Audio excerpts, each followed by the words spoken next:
This morning, we are learning about a momentous discovery that could overturn our understanding of human history. The discovery was made by researchers studying our pre-human ancestors in an area of South Africa known as the cradle of humankind. They now believe those ancestors may have had a head start in using fire as a tool. Debora Patta shows us why that is so important. Sometimes you just have to go upside down and turn around to see what's been right in front of you all along. You don't make it look simple. That's renowned paleoanthropologist Lee Berger talking to an orange-clad team member hanging upside down in the Rising Star Caves just outside Johannesburg. Dubbed underground astronauts, they've made a profound discovery. We're in the tunnel. Turns out humans are not so special after all. Just because we've been by it 100 times doesn't mean we've seen it. Nearly 10 years ago, Berger and his team first discovered a new species here, Homo naledi, one of our non-human ancestors. Great work. Beautiful. He drew sharp criticism for hypothesizing that the creature was deliberately placing its dead in a dark and dangerous underground chamber that no one believed was possible to navigate without light.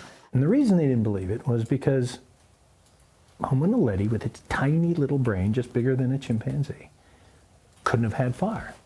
The controlled use of fire was supposedly unique to humans. And for nearly a decade, his team found no evidence Homo naledi had used fire. Well done, guys. Until Berger lost over 50 pounds so that he could squeeze through those narrow corridors himself for the very first time in August.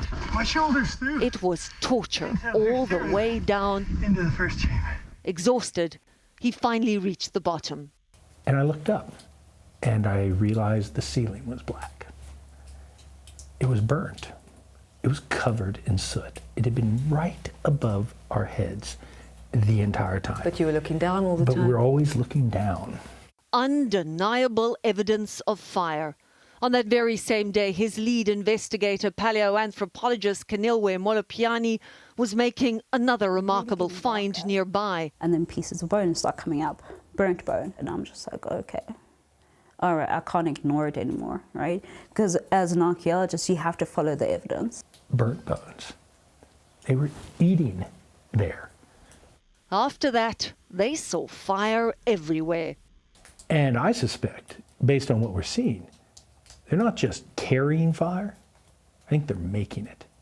They're manufacturing They're manufacturing fire. And it's done hundreds of thousands of years, perhaps, before maybe humans were doing it. Berger believes this discovery will challenge our assumptions about human uniqueness. And it should give us pause. It should make us think deeply about the way we have placed ourselves on a pedestal as something special.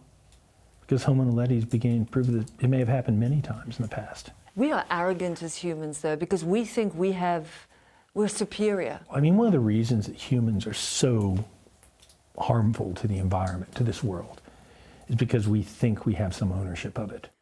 For Molopiani, it's not just about a groundbreaking discovery. For a very long time, archaeology and paleoanthropology, all these discoveries made in Africa have been made by men. Mostly White men, yeah. That is when we start taking back the narrative as Africans, and we get to tell the stories now. There's Mirapan. And that narrative starts with the understanding that we are not just part of a complex now, there has been a complex past as well. We just never saw it because all this time we've been looking down instead of looking up. For CBS Mornings, Debora Patta, Cradle of Humankind, South Africa. What a fascinating story. Just a mind-blowing story. That scientist who lost 50 pounds so he could get down, shimmy into that little cave, and then he looks up and he sees that there's fire evidence on the ceiling. To understand. But that's dedication, Lucy. Dedication. That's hey, whatever motivates you, yes, right? Yes. Just to understand human evolution, to understand that as we all originated from this cradle of civilization in Africa, from the very first proto-human Australopithecus afarensis to these new discoveries that they're finding is remarkable. Okay, Mr. Scientist over there. Yes, I know. What was that word? Australopithecus afarensis is one of the... Did you see how that just flowed off of his tongue? There was Africanus, and then, of course, we get into the Homo erectus, Homo habilis, Tony, I was really gonna hope your Google it daughter- Later. Oh, no, What did he geez. say? You speaking English? Latin. Glad. I mean, I'm an anthropology nerd amongst the nerding of other things. And we turn yet another page in the book of Vlad. Yes, I know.